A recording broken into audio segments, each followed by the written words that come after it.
Hello friends, welcome back to my channel. మన మనీని invest చేయడానికి డిఫరెంట్ ఆప్షన్స్ వెతుకుతుంటాం. అలా వెతికే టైంలో మనకు చాలామంది మ్యూచువల్ ఫండ్స్ని సజెస్ట్ చేసి ఉంటారు. మ్యూచువల్ ఫండ్స్లో ఇన్వెస్ట్ చేయండి, బెస్ట్ ఆప్షన్స్ ఇలా అని చెప్పేసి. బట్ మీకు మ్యూచువల్ ఫండ్స్లో జీరో నాలెడ్జ్ ఉన్నట్లయితే మీరు సరైన ఫండ్ని సెలెక్ట్ చేసుకోలేకపోతారు. సో మీ గోల్కి, మీ రిస్క్కి, మీరు ఎక్స్పెక్ట్ చేసిన రిటర్న్స్కి సరైన ఫండ్స్ని చూజ్ చేసుకోలేక ఒక్కోసారి రాంగ్ ఫండ్లో మీరు ఇన్వెస్ట్ చేస్తారు. సో మీరు మ్యూచువల్ ఫండ్స్లో ఇన్వెస్ట్ చేయాలి అనుకుంటే ముందుగా ఈ వీడియోని కంప్లీట్గా చూడండి. మీకు ఒక బేసిక్ నాలెడ్జ్ వస్తుంది. అట్లీస్ట్ మీరు రాంగ్ ఫండ్లో ఇన్వెస్ట్ చేయకుండా ఇది మీకు హెల్ప్ చేస్తుంది. ఓకే, అసలు మ్యూచువల్ ఫండ్స్ అంటే ఏంటి, ఇది అసలు చాలామందికి తెలియదు. అసలు మ్యూచువల్ ఫండ్స్ అంటే ఏంటివి, అలా ఎలా వర్క్ అవుతాయని. సో మ్యూచువల్ ఫండ్స్ అంటే ఏంటో తెలుసుకునే ముందు ఒక చిన్న స్టోరీ చూద్దాం. మనం నలుగురు ఫ్రెండ్స్ కలిసి నార్మల్గా వాళ్ళ సేవింగ్స్ని ఇన్వెస్ట్ చేద్దామని మాట్లాడుకుంటున్నారు.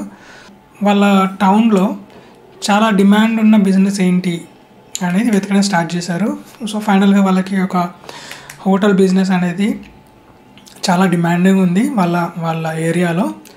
సో ఆ హోటల్ బిజినెస్ చేయాలని చెప్పేసి వాళ్ళ సేవింగ్స్ అన్నీ ఇన్వెస్ట్మెంట్లో ఆ బిజినెస్లో చేయాలని చెప్పేసి ప్లాన్ చేసుకున్నారు. సో ఆ ఇన్వెస్ట్మెంట్ ఒక 10 lakhs, ఆ ఇన్వెస్ట్మెంట్ మొత్తం ఒక 10 lakhs అవుతుందని చెప్పేసి అనుకున్నారు. సో అందులో 4 మెంబర్స్లో ఒకరేమో 4 lakhs, మిగతా వాళ్ళు 2 lakhs చొప్పున వాళ్ళు ఇన్వెస్ట్ చేశారు.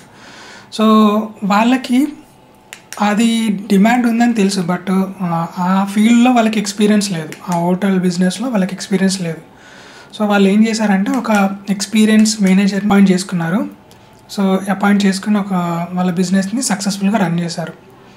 ఒక 1 year గడిచేసరికి వాళ్ళకి వాళ్ళు పెట్టిన ఇన్వెస్ట్మెంట్ 10 lakhsకి అడిషనల్గా ఒక 10 lakhs ప్రాఫిట్ వచ్చింది. వాళ్ళు ఇన్వెస్ట్ చేసిన రేషియోలో ప్రాఫిట్ని పంచుకున్నారు. ఇక్కడ మీరు ఒకటి గమనిస్తే నలుగురు కలిసి ఒక మ్యూచువల్ అండర్స్టాండింగ్కి వచ్చారు. ఫస్ట్ వాళ్ళు ఒక డిసిజన్ తీసుకున్నారు.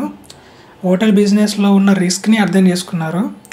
ఓకే, సో వాళ్ళకి ఉన్నటువంటి సేవింగ్స్లో ఒక ఆపర్చునిటీలో ఇన్వెస్ట్ చేయాలనుకున్నారు. వచ్చిన ప్రాఫిట్స్ని వాళ్ళు ఇన్వెస్ట్ చేసిన రేషియోలో వాళ్ళు షేర్ చేసుకున్నారు. సో జనరల్గా చెప్పాలంటే మ్యూచువల్ ఫండ్స్ కూడా ఎగ్జాక్ట్గా ఇలానే పనిచేస్తాయి. చాలామందికి ఇది ఎలా అంటే చాలామంది కలిసి ఒక జాయింట్ పెట్టుబడి పెట్టేటువంటి వ్యవస్థ ఇది. యాక్చువల్గా అందరూ తక్కువ మొత్తంలో డబ్బును పెట్టి ఆ మొత్తాన్ని ఒక ప్రొఫెషనల్ ఫండ్ మేనేజర్ తోటి డిఫరెంట్ స్టాక్స్లో కానీ, బాండ్స్లో కానీ, గోల్డ్లో కానీ డిఫరెంట్ వాటిలో ఇన్వెస్ట్ చేస్తారు. ఇన్వెస్ట్ చేసి వాటి నుంచి మంచి రిటర్న్స్ని వచ్చేలా వాళ్ళు ప్లాన్ చేస్తారు. ఇప్పుడు మ్యూచువల్ ఫండ్స్ అంటే ఏంటివి, అలా ఎలా వర్క్ అవుతాయి అనేది తెలిసింది. నెక్స్ట్ అసలు మ్యూచువల్ ఫండ్స్లో ఎన్ని రకాలు ఉన్నాయి. సో మీరు జనరల్గా చూసుంటారు ఈక్విటీ ఫండ్స్ అని, ఆ ఫండ్స్ అని, ఈ ఫండ్స్ అని. యాక్చువల్గా మ్యూచువల్ ఫండ్స్లో మీరు బ్రాడ్ కేటగిరీస్గా డివైడ్ చేస్తే 3 categories ఉంటాయి. ఒకటేమో ఈక్విటీ ఫండ్స్, రెండు వచ్చేసి డెప్ట్, మూడోది వచ్చేసి హైబ్రిడ్ ఫండ్స్. ఓకే, ఫస్ట్ వచ్చేసి మనకు equity mutual funds. Equity mutual funds అంటే ఏంటంటే మనము ఇన్వెస్ట్ చేసే డబ్బు ఏదైతే మనము ఈ మ్యూచువల్ ఫండ్స్లో పెడతామో, ఈక్విటీ ఫండ్స్లో ఆ మనీ అంతా స్టాక్ మార్కెట్లో డిఫరెంట్ కంపెనీస్ ఉంటాయి మనకు. ఇప్పుడు రిలయన్స్ కానీ, ఇన్ఫోసిస్ కానీ, విప్రో కానీ ఇలాంటి కంపెనీస్ ఉంటాయి. వాటి కంపెనీల్లో షేర్స్లో ఇవి పెట్టుబడి పెడతాయి అన్నట్టు. సో దీంట్లో మనకి ఈక్విటీ ఫండ్స్లో ఎలా ఉంటుందంటే రిస్క్, మీకు రిటర్న్ రెండు కూడా హై ఉంటాయి. ఓకే, ఈ ఈక్విటీ ఫండ్స్లో మనకి మళ్ళీ డిఫరెంట్ కేటగిరీస్ ఆఫ్ ఫండ్స్ ఉంటాయి. ఫర్ ఎగ్జాంపుల్ మనకు లార్జ్ క్యాప్ ఫండ్స్ అంటే దేశంలో మన ఇండియాలో టాప్ 100 కంపెనీస్ ఉంటాయి కదా, వాటిలో మీరు ఇన్వెస్ట్ చేసే అమౌంట్ ఆ టాప్ 100 కంపెనీస్లోకి వెళ్తుంది. ఓకే, నెక్స్ట్ వచ్చేసి మిడ్ క్యాప్ ఫండ్స్ అంటారు. మిడ్ క్యాప్స్ అంటే మనకి 101 కంపెనీ నుంచి 250 కంపెనీస్, టాప్ 101 to 250 కంపెనీస్లో మీరు ఇన్వెస్ట్ చేసే అమౌంట్ వాటిలో ఇన్వెస్ట్ అవుతుంది. తర్వాత స్మాల్ క్యాప్, ఇవి చిన్న కంపెనీలో మీకు మీరు ఇన్వెస్ట్ చేసే అమౌంట్ చిన్న కంపెనీలోకి వెళ్తుంది. సో అలా కాకుండా మనకి ట్యాక్స్ సేవింగ్ కోసం మనకి ELSS ఫండ్స్ అన్నీ ఉంటాయి. ఇవి మేజర్గా మనకి ట్యాక్స్ సేవింగ్ చేసుకోవడానికి ఉపయోగపడేటువంటి ఫండ్స్. సో ఇవి జనరల్గా మీకు లాక్-ఇన్ పీరియడ్తో వస్తాయి. ఆల్మోస్ట్ 3 years లాక్-ఇన్ పీరియడ్ ఉంటుంది. సో నెక్స్ట్ మనకి సెక్టార్ వైజ్ ఉంటాయి. సెక్టార్ వైజ్ ఫండ్స్ అంటే ఫర్ ఎగ్జాంపుల్ IT సెక్టార్ అని, ఫార్మా సెక్టార్ అని, లేకుంటే ఇండస్ట్రియల్ సెక్టార్ అని, ఇలా డిఫరెంట్ సెక్టార్ రిలేటెడ్ ఫండ్స్ని క్రియేట్ చేసి ఆ ఫండ్ మొత్తం ఆ పర్టికులర్ సెక్టార్స్లోనే ఇన్వెస్ట్ చేస్తారు. నెక్స్ట్ వచ్చేసి multi cap, flexi cap funds అని ఉంటాయి. ఇవి అన్ని రకాల ఫండ్స్లో ఇన్వెస్ట్ చేయడానికి వాళ్ళకు అథారిటీ ఉంటుంది. సో మీరు ఆ ఫండ్లో ఇన్వెస్ట్మెంట్ చేసే అమౌంట్ ఫండ్ మేనేజర్ డిసైడ్ అవుతాడు దేంట్లోకి వెళ్ళాలి. డిఫరెంట్ కంపెనీస్, స్మాల్ కానీ, మీడియం కానీ, హై కానీ దాంట్లోకి వెళ్తుంది. సో ఈక్విటీ ఫండ్స్ ఎక్కువగా మీకు రిటర్న్స్ ఇస్తాయి, మంచి రిటర్న్స్ ఇస్తాయి. కాకపోతే వీటిని ఎప్పుడు కూడా మీరు లాంగ్ టర్మ్ కోసం ప్లాన్ చేసుకోవాలి, షార్ట్ టర్మ్స్ కోసం కాదు. సో షార్ట్ టర్మ్స్లో మీరు ఇన్వెస్ట్ చేసిన 1 yearలో 2 yearలో మీకు మంచి రిటర్న్స్ కనిపించవు. కాకపోతే లాంగ్ టర్మ్లో మీకు మంచి రిటర్న్స్ ఈక్విటీ మ్యూచువల్ ఫండ్స్లో కనిపిస్తాయి. నెక్స్ట్ మనకి డెట్ మ్యూచువల్ ఫండ్స్ అంటారు. ఇవి యాక్చువల్గా ఎట్లా అంటే జనరల్గా మీరు చూస్తే గవర్నమెంట్ బాండ్స్ కానీ, ట్రెజరీ బిల్స్ లాంటివి ఇవి ఇన్వెస్ట్మెంట్ ఆప్షన్స్లో వాటి ఇన్వెస్ట్మెంట్ ఆప్షన్స్లో ఈ ఫండ్స్ని క్రియేట్ చేస్తారు. వాటిలో మీరు పెట్టే అమౌంట్ వాటిలోకి వెళ్తుంది. సో ఇవి ఈక్విటీ దాంట్లో వెళ్ళక. ఫండ్స్లో మనకి లిక్విడిటీ ఫండ్స్ అని, సో 1 day నుంచి 91 days ఎమర్జెన్సీ అవసరాలకి మనకి ఇవి యూజ్ అవుతాయి. తర్వాత షార్ట్ డ్యూరేషన్ ఫండ్స్ ఉంటాయి, 1 year నుంచి 3 yearsకి. తర్వాత కార్పొరేట్ బాండ్స్ ఉంటాయి, కంపెనీస్ నుండి బాండ్స్లో పెట్టుబడి పెడతాం మనం వాటిని. తర్వాత గిల్ట్ ఫండ్స్ అని, ప్రభుత్వ బాండ్స్లో మాత్రమే మనకి ఇవి ఇన్వెస్ట్మెంట్ వెళ్తుంది. తర్వాత డైనమిక్ బాండ్స్ ఫండ్స్ అనే వడ్డీ రేట్ల ప్రకారం ఇవి స్ట్రాటజీ చేంజ్ అవుతూ ఉంటుంది. సో మనకి ఒక కన్సిస్టెంట్ రిటర్న్స్ వస్తాయి.